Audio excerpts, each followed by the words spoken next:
नमस्कार, आपका स्वागत है हमारे चैनल खाटी खबर में। और आज हम आपको एक ऐसे व्यक्तित्व से परिचय कराएंगे, आज उनसे प्रश्न पूछेंगे, उनसे मिलाएंगे जिनका परिचय बहुत विराट है। बेतिया जैसी छोटी जगह के बानू छापर इलाके में आपका जन्म हुआ और यहाँ से निकलकर आपने विश्व के कई देशों में अपने व्यक्तित्व से उन वहाँ के लोगों को प्रभावित किया। जो रामधारी सिंह दिनकर की पंक्ति है, समझे कौन रहस्य प्रकृति का बड़ा अनोखा हाल, गुदड़ी में चुन चुन रखती है बड़े कीमती लाल। जब जब मैं आपको देखता हूँ तो मुझे रामधारी सिंह दिनकर की वो पंक्तियाँ याद आती हैं। तो आज के हमारे कार्यक्रम विशिष्ट व्यक्तित्व में आज हम आपको मिला रहे हैं केशव भारद्वाज जी से। केशव भारद्वाज जी दिल्ली पुलिस के अधिकारी हैं और वहाँ से दिल्ली पुलिस के द्वारा विश्व के कई देशों में जाकर आपने भारत की ओर से सेवाएं दी। हमारे इस खास कार्यक्रम विशिष्ट व्यक्तित्व में आपका बहुत बहुत स्वागत है। नमस्कार। सबसे पहले आप अपनी यात्रा के बारे में बताएं, कैसे इस छोटी सी जगह से निकलकर आप देश विदेश तक पहुँचे और यहाँ का नाम ऊँचा किया। देखिए, यात्रा तो काफ़ी लंबी रही मेरी। बहुत छोटी जगह बेतिया बानू छपरा से शुरू हुई है। मैं भी जैसे नौकरी की तलाश में, पढ़ाई की तलाश में, कैरियर की तलाश में हर कोई निकलता है, मैं भी निकला। यहाँ से दिल्ली गया। दिल्ली यूनिवर्सिटी में कैंपस लॉ सेंटर में मैं पढ़ता था। उसी समय साथ साथ ये भी सोच रहा था जो कोई एक नौकरी हो जाए। तो मेरी पहली नौकरी लाइफ इंश्योरेंस कॉरपोरेशन में बनारस में हुई, वहाँ किया। उसके बाद जो एसएसबी आज बिहार, यूपी कई जगहों में आपको देखने में मिलती है, उसके बाद मेरा उसी समय सब इंस्पेक्टर में एसएसबी में मिजोरम में हो गया। फिर मैं वहाँ से मिजोरम चला गया। मिजोरम में जाते समय ही उसी समय मेरा फिर दिल्ली पुलिस में हो गया। फिर वहाँ से फिर मैं वापस दिल्ली लौट गया जहाँ पढ़ता था। उसी शहर में फिर नौकरी करने का मौका मिला। तो एक अलग खुशी होती है। जिस शहर को आप छोड़ते हैं उस शहर में कोई भी कारण हो, अगर आपको वापस आने का कोई मौका मिलता है तो एक अजीब सा लोग सोचता है जो ज़रूर कोई चीज़ है जो मुझे वापस बुला रहा है। तो फिर मैं दिल्ली आया। फिर दिल्ली पुलिस में योगदान किया 95 से लगातार। उसी नौकरी के क्रम में आप सब लोगों को पता होगा, जो दिल्ली गए होंगे, दिल्ली का लाइफ लाइन है दिल्ली मेट्रो। जब दिल्ली मेट्रो बना था तो मैं पहला आदमी था दिल्ली पुलिस से जो प्रतिनियुक्ति पे दिल्ली मेट्रो गया। पुलिस का आदमी कभी भी कॉरपोरेशन में जाना व्यर्थ ही समझता है। जब मैं गया तो मुझे कई पुलिस के बड़े अधिकारी मिले, बोले पुलिस का थानेदार कहीं कॉरपोरेशन में नौकरी करता है, तुम क्यों चले गए, तुम यहाँ आ जाओ। लेकिन मुझे नए नए चीज़ों में, नए नए विभागों में काम करने का एक शौक़ था, अच्छा लगता था। जो पुलिस में तो हैं ही, ज़रा वहाँ देखें क्या होता है। वहाँ सारे इंजीनियर टेक्नोक्रेट थे, उनके बीच में मैं गया और जो भी जिम्मेदारी मुझे दी गई वहाँ किया। और आज मुझे अच्छा लगता है, जब दिल्ली मेट्रो का 5 स्टेशन था उस समय मैं उसको ज्वाइन किया। ईयर है 2003 और 2003 से 2011 तक मैं दिल्ली पुलिस में ही रहा। उसके बाद फिर दिल्ली मेट्रो में रहा। फिर 2011 में वापस दिल्ली पुलिस में आया। आप सब लोगों को पता है स्पेशल सेल जो एंटी टेररिस्ट ऑपरेशन के रूप में जाना जाता है, दिल्ली पुलिस का विंग है। वहाँ से आने के बाद मेरी नियुक्ति उसमें हुई। उसमें भी जो भी मुझे जिम्मेदारी दी गई, मेरे समय में 2 बहुत फेमस केस हुआ था। स्पॉट फिक्सिंग केस हुआ था जिसमें कई क्रिकेटर अरेस्ट हुए थे। उसके बाद लियाकत शाह J&K का था, उसका केस आया था। उसी तरह और भी कई महत्वपूर्ण मुकदमा मेरे कार्यकाल के दौरान स्पेशल सेल ने उसको बस्ट किया था। मैं भी किसी न किसी रूप से इन सारे मुकदमा के साथ जुड़ा हुआ था। उसके बाद फिर मैं वहाँ से FRRO में चला गया, जो इमिग्रेशन है। जो भी दिल्ली इंटरनेशनल एयरपोर्ट पे गए होंगे तो वहाँ उनको जब विदेश जाने से पहले एक अंतिम मुहर लगता होगा उनके पासपोर्ट पे इमिग्रेशन का, उसी विभाग में मैं था, वहाँ रहा। वहाँ से फिर मुझे प्रतिनियुक्ति का मौका मिला। फिर मैं विदेश मंत्रालय चला गया। विदेश मंत्रालय में मेरी पहली नियुक्ति भारतीय हाई कमीशन प्रिटोरिया में हुई। उस समय भारतीय हाई कमीशन साउथ अफ्रीका लेसेथो का भी काम देखता था। उस अभी भी वैसे तो मैं हमारा हाई कमीशन नहीं है, साउथ अफ्रीका ही उसको भी देखता है, और संयोगवश वहाँ के वरीय अधिकारियों का मुझ पर विश्वास था। उन्होंने मुझे काउंसलर अफसर का काम दिया। जितना भी पासपोर्ट, वीज़ा, OCI कार्ड्स, सब पे जो भी ऑथराइज सिग्नेटरी था मैं ही था। अभी भी जो लोग 2016 से 18 के बीच में साउथ अफ्रीका से भारत आए होंगे या जो भारतीय वहाँ रहे होंगे, उन सब के पासपोर्ट का मैं ही इशूइंग अफसर था। ये गर्व की बात है जो भारत सरकार ने मुझ पर दिखाया। उसके बाद मेरी दूसरी नियुक्ति युगांडा में हुई। युगांडा वो देश है जो ईदी अमीन के नाम से जाना जाता है, और उसके बारे में बहुत सारी भ्रांतियाँ लोगों के मन में है। जब मैं वहाँ गया, वहाँ देखा, तो एक एक करके सारी भ्रांतियाँ दूर होती गई। तभी मुझे लगा जो सुनने में कोई चीज़ जो आता है, जब वहाँ जाने के बाद कई बार उसके विपरीत होता है। तो बहुत ज़्यादा कहे सुनने पे विश्वास नहीं करना चाहिए। उस जगह जाइए, देखिए। युगांडा से मुझे याद आया, मैं आपकी एक पुस्तक आई थी। आपने पुलिस विभाग, ऐसे पुलिस के लोगों के प्रति सामान्य लोग ये समझते हैं कि पुलिस वाला मतलब एकदम कड़क व्यक्ति या एकदम रौबदार टाइप का व्यक्ति। आजकल तो और भी जब से भ्रष्टाचार का बोलबाला हुआ है तब से थोड़ी धारणाएं और बदल गई है। लेकिन आप साहित्य के प्रति आपका जुड़ाव कैसे हुआ? चूँकि मैंने देखा आपने एक बड़ी अच्छी पुस्तक लिखी है, रेड लाइट। मैंने उस पुस्तक को पूरी तरह से पढ़ा। आपने अद्भुत अद्भुत कहानियाँ लिखी हैं, युगांडा की यादें, युगांडा से जुड़े अपने कहानियों से साझी उसमें प्रारंभ किया है। तो ये किताब लिखने का आइडिया आपको कहाँ से आया? कई बार जब आपके पास करने को कुछ नहीं होता है तो कोई, मैं यही कहूँगा, अच्छी चीज़ आपसे हो जाती है। तो भारतीय हाई कमीशन और मेरे घर के बीच में एक रेड लाइट पड़ता था, उसको मुलागो रेड लाइट कहते थे। वहीं पे मुलागो अस्पताल था। आपने उस किताब में चर्चा किया है। तो कैसे मैं लिखना शुरू किया, वो बड़ा ही अजीब कहानी है। तो उस रेड लाइट पे जब आप विदेश में जाते हैं, किसी जगह पे आप चुपचाप खड़े हैं, आपको कोई इंगेजमेंट नहीं है। आज की तरह फेसबुक, व्हाट्सएप का ज़माना नहीं था जो किसी से आप ऑनलाइन बात कर सकते हैं। तो उस जगह पे क्या नेक्सस था, क्या नहीं था, उसके बारे में मैं नहीं जानना चाहता हूँ। लेकिन ये बात मैं बार बार कहूँगा कि हम लोग बहुत भाग्यशाली हैं जो यहाँ पे हम सब लोगों को अपनी बात कहने का स्पेस है। हम एग्री हों, डिसएग्री हों, हम अपनी बात उचित प्लेटफॉर्म पे कहते हैं, कह सकते हैं, ये हमें मौका है। लेकिन दुनिया के कई देशों में जहाँ तानाशाही रहा हुआ है, उसके बाद जो जनरेशन वहाँ गई है, उसमें तर्क करने की क्षमता एकदम से ख़त्म हो गई है। इसका सीधा उदाहरण मुझे वही युगांडा में मुलागो रेड लाइट पे लगा। वहाँ पे ट्रैफिक का एक सिपाही एक हाथ दे देता था रुकने के लिए, लोग रुक जाते थे और घंटों वहाँ रहते थे रुके हुए। किसी भी आदमी को ये साहस नहीं था जाके उस सिपाही से पूछे कि आपने क्यों रोका। अगर भारत में ऐसा कोई हो, जैसे मैं दिल्ली पुलिस में हूँ, वहाँ पे कोई जगह पे कोई आदमी बिना कारण अगर रोकता है तो या तो पब्लिक उसका वीडियो बना लेगी, उसको वायरल करेगी, उससे पूछेगी, उसके बारे में रिपोर्ट आएगा, कहीं लिखी जाएगी, लोग प्रतिकार करेंगे बिना किसी कारण के आपने क्यों ट्रैफिक को रोका। लेकिन वहाँ कुछ नहीं, सब लोग खड़े थे। जब वहाँ के मूल निवासी, वहाँ के लोगों में कोई प्रतिकार की भाव नहीं थी, तो मैं भी एक राजनयिक विभाग से होने के कारण मैं भी चुपचाप था। अब वहाँ क्या करता बैठा बैठा, अपना खून जलाने से अच्छा मैं सोचा कुछ करूँ, कुछ लिखूँ ही। तो मैं कागज़ कलम रखा और संयोगवश उस वक्त मेरे साथ एक भारतीय मूल के व्यक्ति भी मेरे साथ आते जाते थे।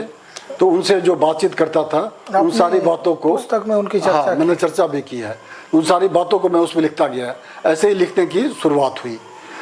ये कितना अद्भुत है कि भारत जैसे देश में जहाँ अभिव्यक्ति की स्वतंत्रता है, लोग तरह तरह की बातें करते हैं, भारत विरोधी नारे भी लगाते हैं और कहते हैं कि अभिव्यक्ति की स्वतंत्रता है, और आप युगांडा की चर्चा कर रहे हैं।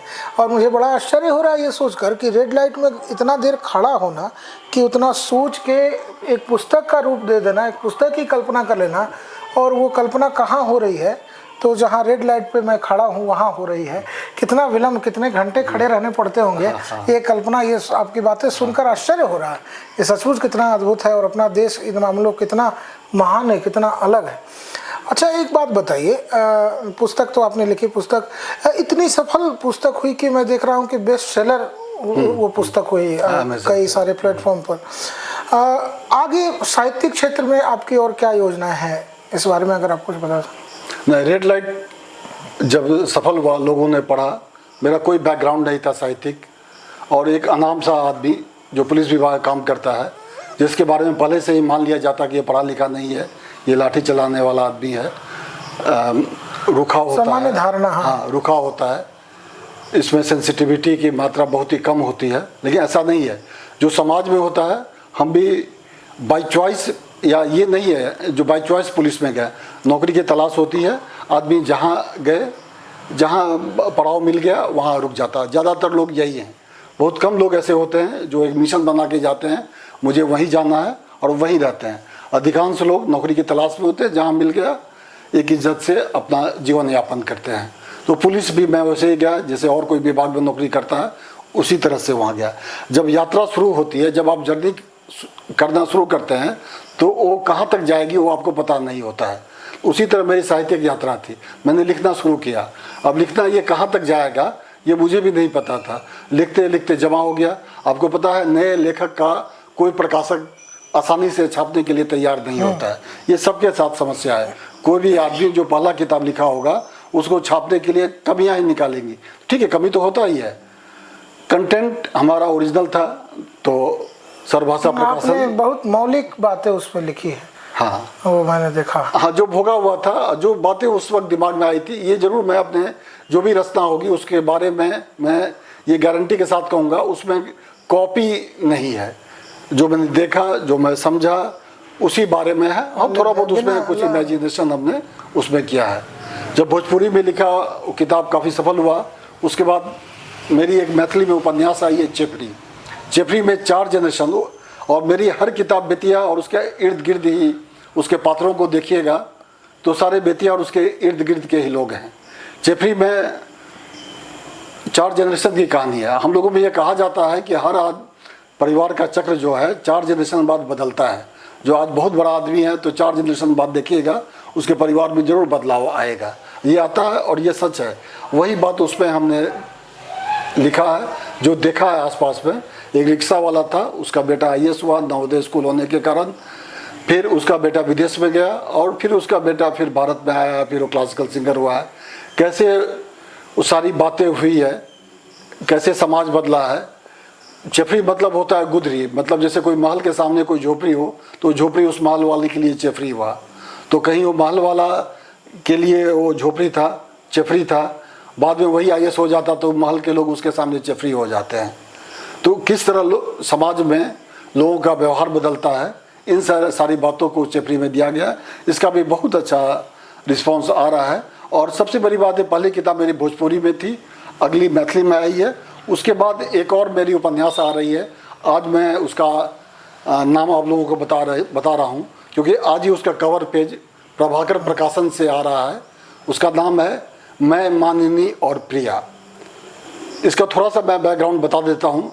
जब आप महानगर में जाइएगा, बड़े बड़े शहरों में जाइएगा, दुनिया के और देशों में जाइएगा, तो एक अलग ग्रुप है जो 5 स्टार होटलों में या बड़े बड़े दूतावासों में होने वाले पार्टियों, जिसको हम लोग PS3 के नाम से जानते हैं, उसमें जाने के लिए कैसे लालायित रहते हैं।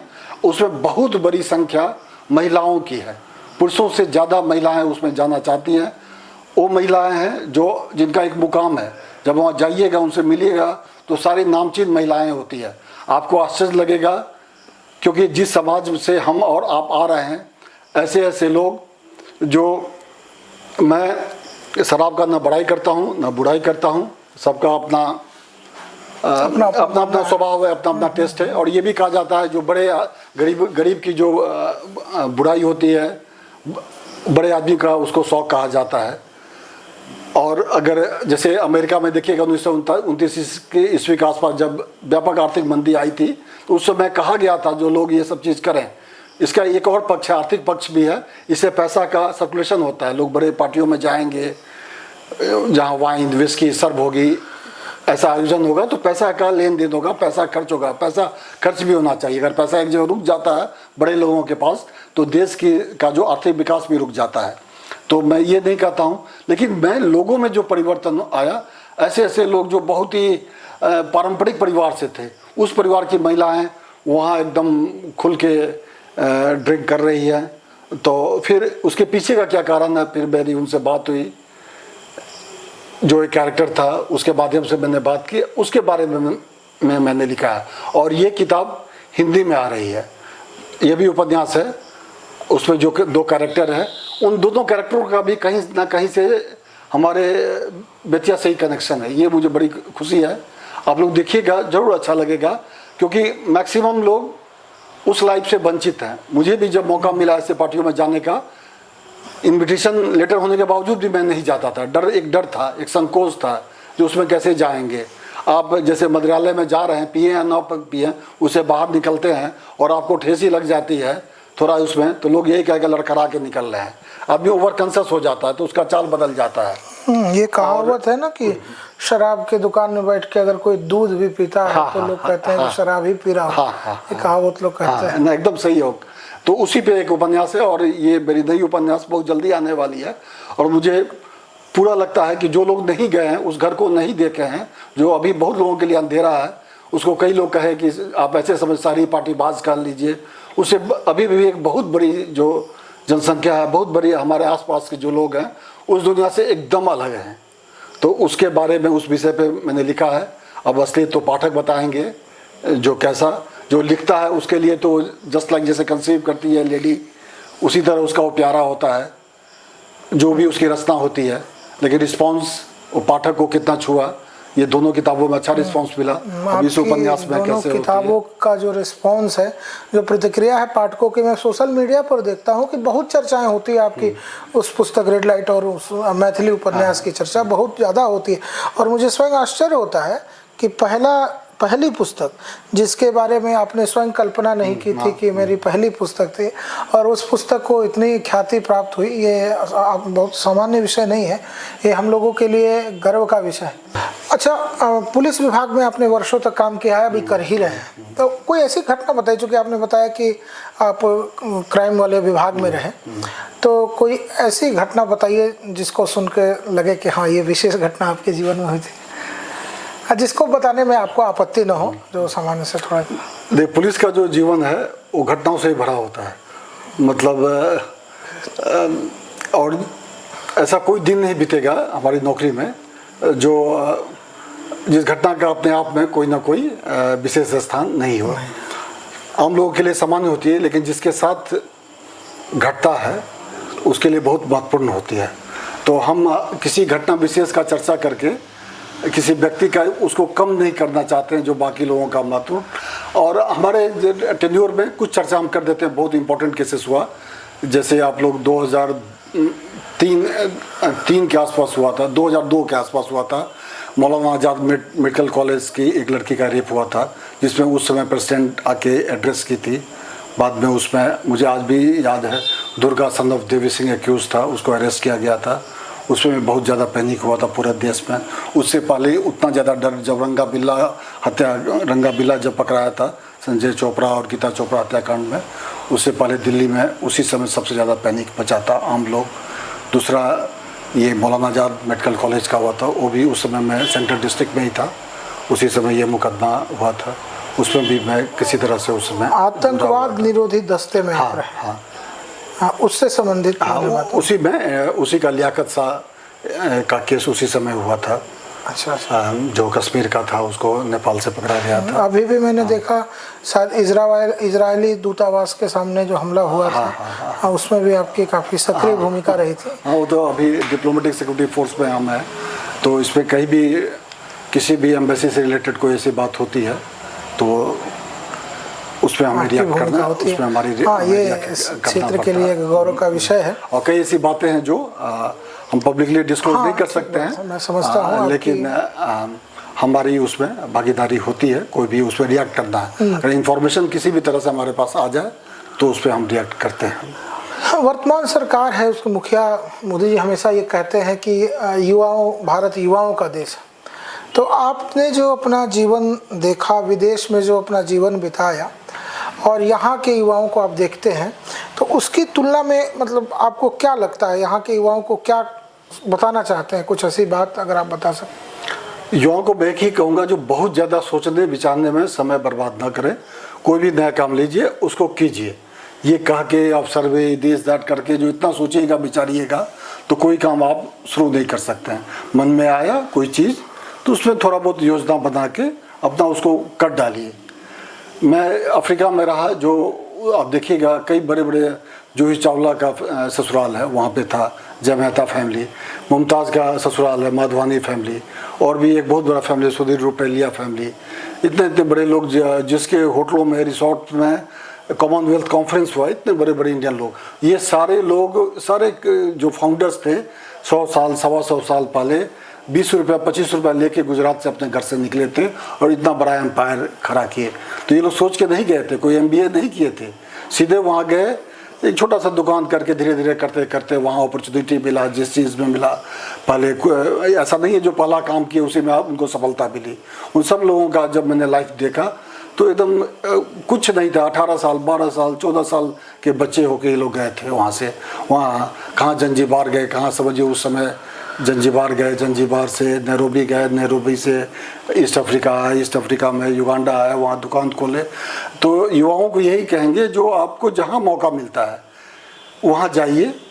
और आजकल कोई भी इंफॉर्मेशन छिपा नहीं रहता। आज के युग में डिमांड एंड सप्लाई का है, तो ज़्यादातर जो व्यवसायी हैं वो ऐसे ही आगे बढ़े हैं। और दूसरा चीज़ है चॉइस का, आपको किस चीज़ में, किस काम करने में आपको अच्छा लगता है, उस काम को ही अपना करियर बनाइए, उस काम में योगदान कीजिए।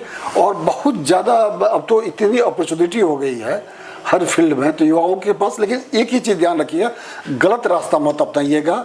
शॉर्टकट रास्ता से धनी हो सकते हैं, लेकिन उसका आपका अंत बहुत खराब, शांति चैन अंत बहुत खराब होता है। एक ना एक दिन सब कुछ एक्सपोज होगा ही होगा। अच्छा, यहाँ भारत में नौकरी की मारामारी, लोग कहते हैं सरकार नौकरी नहीं दे रही, तरह तरह की बात है।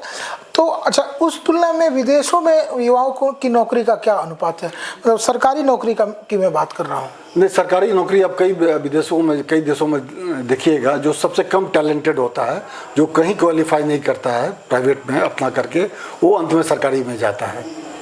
यहाँ तो उल्टी स्थिति, यहाँ वो अपने यहाँ उल्टी स्थिति है और स्थिति बदलेगा।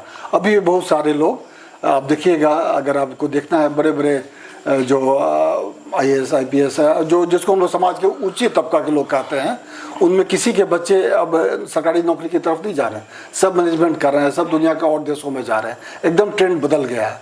अब उधर आप उठा लीजिए, बिहार में ये टॉप 100 ब्यूरोक्रेट्स को उठा लीजिए, उसमें देखिए कितने के बच्चे सरकारी नौकरी में हैं, किसी के नहीं है। टॉप 100 इंडस्ट्रियलिस्ट के बच्चों को उठा लीजिए, उनमें सरकारी नौकरी का कोई ये नहीं है। सरकारी नौकरी का वही महत्व है जहाँ हम अभी भी नॉर्थ इंडिया में कुछ है, जहाँ ये समझिए हम लोग मानसिक रूप से पिछड़ा हुए हैं, जिसको हम लोग पावर कहते हैं, ये कहते हैं, वो सब चीज़ नहीं है। दूसरी बात है क्या, जो सरकारी नौकरी में आपको एक निश्चित ढर्रा है, निश्चितता है, और लेकिन एक ढर्रा है, पैटर्न है, उसी अनुसार आपको चलना पड़ेगा। उसमें आप बहुत कुछ परिवर्तन नहीं ला सकते हैं। लेकिन प्राइवेट में या और जगह आपको फुल अप अपॉर्चुनिटी है, आप हर तरह का काम कर सकते हैं, आपके पास एक्सपोजर है, जिस क्षेत्र में आप प्रयोग कर सकते हैं, बहुत सारा प्रयोग कर सकते हैं। सरकारी नौकरियों में प्रयोग करने की छूट नहीं है। हाँ, और युवाओं को एक ही चीज़ हम कहेंगे कि आप ऐसा कोई काम मत कीजिएगा जिससे अगले से आपको नज़र मिलाने में दिक्कत हो। विदेशों में तो देखिएगा, भारत से जितने लोग जाते हैं वो तो कोई सरकारी में नहीं जाते हैं। अब वहाँ के प्राइवेट सेक्टरों में, युगांडा ही ऐसा देश है जहाँ मैं देखा, वहाँ का 67% रेवेन्यू इंडियन ओरिजिन के लोग जनरेट करके वहाँ के लोगों को दे रहे हैं। युगांडा में। और वहाँ की सरकार को भी अगर वो एम्प्लॉयमेंट वीज़ा दे रही है, उसमें एक अच्छा खासा पैसा अब ले रही है। लोग आ रहे हैं, फिर भी लोग आ रहे हैं, फिर भी लोगों को नहीं मिल रहा है, तो उसके लिए दौड़ भाग कर रहे हैं एम्प्लॉयमेंट वीज़ा मिले। नौकरी देने वाला इंडियन, कंपनी इंडियन की और इंडियन ही काम करने वाला, फिर भी वहाँ की सरकार को बैठे बैठे एक अच्छी खासी रेवेन्यू वीज़ा के रूप में मिल रही है। उनकी इकोनॉमी पूरा उस पर है। उससे भी बड़ा चीज़ जब देखिएगा भारतीयों का, एक मैं अफ्रीका में देखा विशेषकर, जब किसी गांव में सुदूर 1000 किलोमीटर दूर चले जाइए किसी गांव में, वहाँ जो उस गांव में जो जैसे परचून की दुकान होता है, उसमें कोई भारतीय या कोई चाइनीज़ का होगा, वो बैठा हुआ वो दुकान चला रहा है गांव में 1000, जहाँ कोई कम्युनिकेशन नहीं, कितने दिनों से हो रहा है। ऐसे काफ़ी लोग मुझे मिले, और उसमें कई लोग तो बिहार के भी लोग मिले, जिनको कुछ अता पता नहीं, काफ़ी पहले आए वहीं रह रहे हैं वो लोग। कितने आश्चर्य की बात है। और भी आपको आश्चर्य लगेगा जब चाइनीज़ मिलेगा, क्योंकि वहाँ बांग्लादेशी भी बहुत है, पाकिस्तानी भी बहुत है, लेकिन सब इंडियन ही कहलाते हैं। और ज़्यादातर मुस्लिम तबका के लोग दुकानदार दुकान चलाने वाले में काफ़ी छोटी छोटी दुकान चलाने में है, तो वो लोग लुंगी पहनते हैं। तो उनको नकल करते हुए चाइनीज़ भी देखिएगा लुंगी पहन के दुकान पे बैठा रहता है। हम बोले वाह, ये देखिए कैसे लोग ड्रेस को, एक दुकानदार के ड्रेस को कैसे मतलब कॉपी कर रहा है। तो बाहर जाने पे बहुत अजीब अजीब स्थिति आपको मिलेगा। मैं लेसोथो गया, वहाँ एक बुथा बुथे करके शहर है, वहाँ एक अनवारी फैमिली मुझे मिला। उसके जो ग्रैंडफादर थे उन्होंने उस शहर ही बसाया है। मसेरू उसकी कैपिटल है, कैपिटल से करीब 40-50 किलोमीटर दूर वो बुथा बुथी शहर है। पूरा शहर ही उनका है, महाराष्ट्र के वो लोग हैं। और वहाँ उतना बड़ा उनका एस्टेब्लिशमेंट है जो अब इतना खुशी होता है। जब वो अपने घर पे मुझे खाना मिला तो बुलाया, तो मैं उनके डाइनिंग टेबल पर देखा रिवॉल्विंग डिशेस का था। मैं पहली बार देखा कि इतने तरह का वो डिश, ऐसा मतलब रॉयल लाइफ वो वहाँ लीड कर रहा है। और यहाँ के महाराष्ट्र के अनवारी फैमिली है, और वहाँ फर्स्ट का पूरा सारिया, इतने लोगों में इज्जत है उन लोगों का। ये नहीं है जो बिजनेसमैन है कमा रहे हैं, लेकिन सब चीज़ पे उन्हीं का, बोले आधा शहर उन्हीं का है। जैसे मैं पानी लेने गया किसी दुकान पे, कोई देखा उनके साथ, कल आप तो उनके यहाँ है, कल ये दुकान तो उन्हीं का है। किसी जिस होटल में ठहरे तो कल ये तो उन्हीं का शेयर है। फिर एक कहीं हम लोग कुछ गए नाश्ता करने, बोला होटल ये भी उन्हीं का, अनवारी फैमिली का है। बोले यार सब उन्हीं का, कला ये सारे उन्हीं का है, और वो आपके साथ हैं, हम लोग कैसे पैसा लेंगे आपसे, अरे नहीं थे। तो इस तरह के लोग, बड़ा खुशी होता है। और जो बाहर गए हैं, जो जिनमें रॉयल्टी आ गई है, इतने नम्र हैं, आपको नहीं पता होगा तो पता भी नहीं लगेगा जो ये आदमी ऐसा है। और हमारे यहाँ अभी भी क्या दिखावा बहुत ज़्यादा हो गया है। लोग बड़ी बड़ी गाड़ियों और ऐसे 4 बड़ी गार्ड और ये लेके, वो सब अभी भी दुनिया के और देशों में नहीं है। ऐसा नहीं है जो वहाँ क्राइम नहीं है, क्राइम है, लेकिन जो व्यापार से जो लोग जुड़े हुए हैं वो उसके साथ साथ वहाँ के लोगों का विश्वास भी जीते हुए हैं। मैं ट्रैफिक जाम में, भारत के लोग, हाँ, जो वहाँ गए हैं तो वहाँ के लोकल लोगों में विश्वास है। मैं एक उदाहरण बता दूँ, सुधीर रुपेलिया कहा जाता है कि ईस्ट अफ्रीका सबसे धनी आदमी है। उसको कई बार कभी मीटिंग में दिक्कत होता है, ट्रैफिक जाम वहाँ बहुत ज़्यादा है, उसीलिए मेरा रेड लाइट हुआ ट्रैफिक जाम पे। तो जब फंस जाता है तो विदेशी गाड़ी से उतर के वो मोटरसाइकिल पर बैठ जाता है। वहाँ मोटरसाइकिल के सवारी को बोडा बोडा कहते हैं। अब मोटरसाइकिल वाले ऐसे होते हैं, तूफान होते हैं, वो कहीं से वो रास्ता निकाल लेते हैं। तो कई बार देखिएगा यहाँ पे आप उतने बड़े आदमी को, टाटा बिरला को नहीं ना देख सकते हैं कभी मोटरसाइकिल पे जाते हुए। वहाँ रुपेलिया मोटरसाइकिल पे बैठ के, वहाँ के लिए वही टाटा बिरला, हाँ, वहाँ उस स्टेटस का आदमी है। उसको जाम में फंस गया, क्योंकि वो टाइम का महत्व देता है। जाम में फंस गया, मीटिंग है किसी के साथ, तो मीटिंग में पहुँचेगा तो उससे हो जाएगा। तो इस सब तरह का लोगों का एक दूसरे का समय को महत्व देने का एक है। लेकिन इसके साथ एक और बताऊँगा, साउथ अफ्रीका और ईस्ट अफ्रीका में टाइम के बारे में बड़ा मुझे अजीब सा एक लगा। मैंने अपनी किताब में उसको लिखा भी है। साउथ अफ्रीका में मैं रहता था प्रिटोरिया में, मेरी लैंडलेडी रहती थी केप टाउन में, वहाँ से 1500 किलोमीटर दूर है। तो एक दिन आई, वहाँ पे जैसे आप मकान में किराए पे भी रहते हैं तो उसमें एक कॉन्ट्रैक्ट बनता है। अगर आप मकान ठीक से साफ़ सफाई नहीं किए तो मकान मालिक आपको फाइन भी कर सकता है। इस सब तरह का क्लॉज होता है। और हर मकान मालिक अपना एजेंट अपॉइंट करता है। वो एजेंट महीना में एक बार आके आपको देखेगा, कोई भी दिक्कत होगा उसका वो पूरा करेगा। तो वो एक बार टाइम दी, जो हम इतने तारीख को इतने बजे आ रहे हैं। जो टाइम दिया था 11 बजे का टाइम था, हम लोग तो 10:30 बजे से ही तैयार थे, जो आएगी आएगी। थोड़ी देर बाद मेरे कैंपस में गाड़ी आई। हम लोग सोचेगा अब कॉल बेल बजेगा, अब कॉल बेल बजेगा, नहीं बजा। ठीक है, 11 बजे हमको जो कोई और होगा, ठीक है 11 बजे कॉल बेल बजा, गेट खोले तो वही थी। तो हमने वैसे ही पूछा कि आधा घंटा पहले आप ही आए थे? कहा हाँ मैं ही आई थी। कहाँ थे आप? तो नीचे पार्किंग में थे। ऊपर क्यों नहीं आए? कल नहीं, वो वहाँ पे ज़्यादा लोग क्या करते हैं, जैसे केप टाउन से फ्लाइट से आ गई जोहान्सबर्ग, वहाँ से टैक्सी हायर किया, अपना खुद ही चला के लोग आ जाते हैं। फिर जाते समय कहीं उसको छोड़ दीजिए, फिर वहाँ से फ्लाइट पकड़ के चले जाइएगा। तो भाई आज ट्रैफिक कम था तो उसे सीधे आ गया आपके घर। तो हम टाइम गैप लेके चले थे। तो हमने आप आधा घंटा नीचे क्यों बैठे रहे? कहा मैं तो ऊपर आ जाती कहीं, लेकिन आपका कोई एंगेजमेंट होगा। हमने एंगेजमेंट किया। हम तो ऐसे हैं जो हमारे यहाँ जो कोई विदेशी आता है, हम तो एक दिन पहले रात से इंतजार करते रहते हैं कब कोई आए, हम तो बात करें। ऐसा कहते हैं ना, हम लोग तो वहाँ के लोग हैं जहाँ बुलडोजर वो खड़ा होके जेसीबी अगर सड़क के किनारे मिट्टी खोद रहा हो तो वहाँ सैकड़ों की भीड़ लगी। हम लोग वैसे देश के वैसे यहाँ तो, और हमारे यहाँ तो कहा कि आने का चलन ही नहीं आती। तिथि तो वही कहते हैं जिसको आने की कोई तिथि ना हो। कोई कभी भी किसी के यहाँ आ सकता है। ये बात मैंने उसको बताया, उसको अच्छा लगा लेकिन उसको अजीब लगा। तो और बता रहा हूँ 45 साल की एज थी, तो उसने रिसेंटली शादी किया था। तो मैं बात के क्रम में उससे पूछ लिया क्या आपने शादी किया, क्या पहले डाइवोर्स था या कैसे इतना लेट क्यों शादी किया? तो इतना लेट क्या, अभी तक नहीं मिला था, जब मिला तो मैंने किया। तो उसने ये बात इतनी मजबूती के साथ स्पष्टता के साथ की। अब वही बात मैं जब देखा, जब दिल्ली आया, तो जो मैं कह रहा था आपको शहरी पार्टीबाज लोगों की स्थिति, वहाँ भी एक महिला मिली। उससे भी जब मैंने ऐसे, उन्होंने खुद ही बताया बात के क्रम में, जो अभी मेरी शादी हुई है, और तो वही कि इतना लेट जब सही मिलता तभी तो करते। तो भारत में जो भी लोगों का सोच है वो काफ़ी तेज बदल रहा है।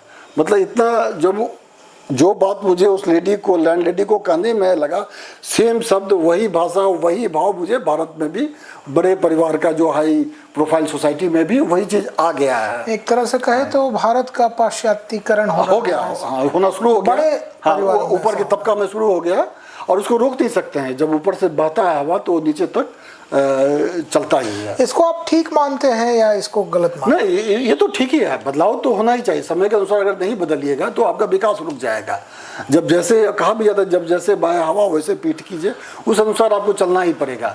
और एक और चीज़ की, जो कमज़ोर होता है वही मतलब मजबूत की ओर अट्रैक्ट करता है। अगर हमारा अपना कल्चर जिसको हम लोग कहते हैं वो अगर मजबूत होगा तो वो लोग हमको हमारी तरफ आएंगे। अगर हमारा कमज़ोर होगा तो हम उनकी तरफ अपने आप चले जाएंगे। कल्चर से मुझे याद आया, आप यहाँ से निकले भले हैं लेकिन बहुत दूर दूर तक आप गए हैं, आपने अपना बड़ा नाम खड़ा किया। लेकिन आज भी मैं देखता हूँ आप हमेशा जब भी घर पर रहते हैं तो आप धोती कुर्ता पहन कर रहते हैं, जो अपना पारंपरिक अपनी पारंपरिक वेशभूषा है। आप अपनी मातृभाषा मैथिली में ही बातचीत करते हैं, तो आप तो खुद ऐसा करते हैं और फिर एक और पाश्चात्यकरण को भी आप सही मान रहे हैं। हाँ, दो अलग चीज़ें। देखिए, आप हर चीज़ पे प्राइड होना चाहिए। मैं अफ्रीकन को देखा, अफ्रीकन देखिएगा मंडेला शर्ट है, वो प्राइड है, वो अपना अफ्रीका कहीं भी होगा तो अपना ड्रेस में रहेगा। तो मैं भी अफ्रीका में रहता था, अपना घर में धोती पहनता था। दिल्ली में भी मैं रहता हूँ, अपना घर में धोती पहनता हूँ, एकदम कंफर्टेबल रहता हूँ। यहाँ तो यहाँ भी धोती पहनता हूँ। ऑफिस आया तो फिर ऑफिस का जो ड्रेस है उस अनुसार जितना है। तो पाश्चात्यकरण और अपना कल्चर दोनों ये नहीं है। जो हमारा कल्चर है तो हम बहुत वेस्टर्नाइज नहीं है, कई चीज़ों में हम बहुत चीज़ आगे हैं। अफ्रीका का एक मैं आपको ऐसे बताता हूँ, बहुत कम लोगों को पता है, वहाँ एक कल्चर ट्राइबल जनरल अफ्रीका करने से क्या होता है, हम लोग यही सोचते हैं बहुत पीछे है। उनका एक चीज़ कितना एडवांस है, वहाँ एक ट्राइब में मुझे पता लगा, जो वहाँ मैरिज से पहले जो लड़की का जो मैरिज होता है उससे पहले वो पोटेंशियल वो मतलब सेक्सुअल टेस्ट करती है लड़के का, और वो भी उसकी बुआ करती है। इतना बढ़िया, वहाँ सारा लड़का ही लड़की को देता है दहेज। वहाँ भी दहेज गाय में होती है। गाय बहुत पहले अपने यहाँ भी था। अगर पूरा वैदिक काल में आप देखिएगा तो गाय से ही गोपालक ही सबसे धनी होता था। तो ये चीज़ वहाँ भी है। तो ये कितनी बड़ी चीज़ है, आज कितना घर इसी कारण टूट रहा है कई ऐसे चीज़ों में। तो वहाँ पे ये मुझे लगा कितना एडवांस सिस्टम है। ऐसा एडवांस तो किसी भी वेस्टर्न कंट्री में नहीं है। आप लिव इन में रह रहे हैं, सब चीज़ ला रहे हैं, और ये टेस्ट करने का तो कहीं वहाँ है, और उसकी बुआ करती है। और लड़का वाला प्रपोजल लेके भी लड़की के फादर के पास नहीं जाता है, लड़की की बुआ के पास जाता है। लड़की के 4 बुआ है तो उसको लिबर्टी है, किसी बुआ के पास जाएगा, उसको हम क्या क्या दे रहे हैं अपना वो लिस्ट के साथ देगा, सामान देगा। फिर लड़की का फादर को बुआ देगी, वो जिसको एक्सेप्ट करेगा। फिर उसके बाद बुआ उसके साथ सोती है, बुआ टेस्ट करती है, लड़की नहीं। वो फिर फाइनल करती है जो उसका जिस ढंग से हो, उसका कोई ऐसा नहीं सेक्स हो या क्या हो, लेकिन कितना एडवांस सोच है उनका। ये सब चीज़ है अफ्रीका में। जो प्राइमरी रिक्वायरमेंट मैरिज क्या है, अगर परिभाषा आप शादी का जो परिभाषा कीजिएगा उसमें सेक्स सबसे इम्पोर्टेंट चीज़ है, उसी पे आधारित पूरा रिलेशन है। तो उसको उन्होंने महत्व दिया है। भारत में जनरली सेक्स से संबंधित बातें जब होती है तो लोग उन बातों पे मौन साध लेते हैं। हाँ, एकदम चुप रहना उसमें। तो इसको हम लोग मतलब ये करते हैं, चर्चा ही नहीं करते हैं। बात ही करना, अगर कोई बात किया तो गुनाह के बराबर माना जाता है, उसको खराब माना जाता है, संस्कार और संस्कृति के विरुद्ध एकदम माना जाता है। ऐसा नहीं। अगर आप कालिदास का पूरा पढ़िएगा, अगर पुराना अगर जो संस्कृत का कई संस्कृत का ग्रंथ जो पढ़िएगा उसमें कई चीजें काफी खुली हुई है, काफी चीजें जो अपने जनता और भी कई जगह पे है। दिक्कत क्या है, जो हम पढ़ते नहीं है, हम सुनी सुनाई बातों पे अपना एक व्यू डेवलप कर लेते हैं। अब वही है, जैसे बड़ा सुंदर एक कहावत है, आप लोगों को भी पता होगा, हम लोगों में नहीं कहा जाता कि कौवा कान लेके जा रहा था, कौवा के पीछे आप दौड़ते चले गए। ये हाथ से नहीं देख सकते हैं कान है कि नहीं है, वही बात कई सारी चीज़ों में है। अच्छा, वहाँ मतलब दक्षिण अफ्रीका में या अन्य जो जिन देशों में अपने भारत के प्रति लोगों की सोच कैसी है? देखिए, भारत तो ये तो है जो ईमानदार है, भारत के लोग हैं, मेहनती हैं, काम करने वाले हैं, और ज़्यादा ही काम करने वालों में भारत का नाम है। अच्छा। और मुझे एक बड़ा अच्छा उदाहरण लगा, साउथ अफ्रीका में आप जाइएगा, प्रिटोरिया में, कभी आप इस सब पे भी देखिएगा, प्रिटोरिया का एक मेन रोड है, उसको नाना सीता मार्ग कहा जाता है। नाना सीता मार्ग। अच्छा। नाना सीता जो थे वो मंडेला के साथी थे, और वहाँ के आज़ादी की लड़ाई में बहुत महत्वपूर्ण योगदान अपनाए थे। तो उनकी एक ओल्ड एज लेडी थी, उस समय जब हम थे तब वो, अब है कि नहीं है, करीब 85 ईयर्स ओल्ड थी। उन्हीं के नाम पे वहाँ से एक लॉडियम जगह है, प्रिटोरिया से करीब 35 किलोमीटर दूर, वहाँ हम लोग जाते तो वहाँ इंडियन टेम्पल वगैरह है, मंदिर वगैरह है, साउथ इंडियन लोग ज़्यादा है। प्रिटोरिया से जब इंडियन को निकाला गया तो उसको लॉडियम में बसाया गया, तो एक शहर बन गया है। तो वहाँ नाना सीता मार्ग था, वहाँ पे वही नाना सीता की बेटी। तो मुझे भी अगर 4 ऑप्शन मिलेगा तो जो इंडियन के नाम से जो रास्ता है तो मैं उसी रास्ता से जाता था। तो नाना सीता की बेटी से जब मेरी एक बार मुलाकात हुई तो उन्होंने कहा, जो उनके पिता कहते थे अपने इंडियन कम्युनिटी के लोगों को, कि आप सब लोग भारत के राजदूत हो, आप ऐसा कोई काम ना करो जिससे भारत का किसी भी तरह भारत का नाम खराब हो। और मेरे साथ एक बहुत बड़े भारतीय अधिकारी थे, तो उन्होंने उनसे कहा कि आप कुछ मांगिए, हम सरकार तरफ से आपको देंगे। तो लेडी ने एक ही चीज़ कहा, जो आप गांधी ऑटोबायोग्राफी यहाँ के स्कूलों में जहाँ इंडियन बच्चे ज़्यादा पढ़ते हैं वहाँ उनको भिजवा दीजिए। उन्होंने एक ही चीज़ मांगा। कितना बड़ा चीज़ मुझे लगा, जो अभी भी उस जो हमारी ताती है उसको मेंटेन कर रही थी। आपने ये बताया कि भारत के लोग दक्षिण अफ्रीका है या विदेशों में भी अपने प्रेम और एकता से वहाँ के माहौल को बदलने की कोशिश कर रहे हैं। मैंने दिनकर जी की पंक्तियों से आपसे बातचीत का प्रारंभ किया था।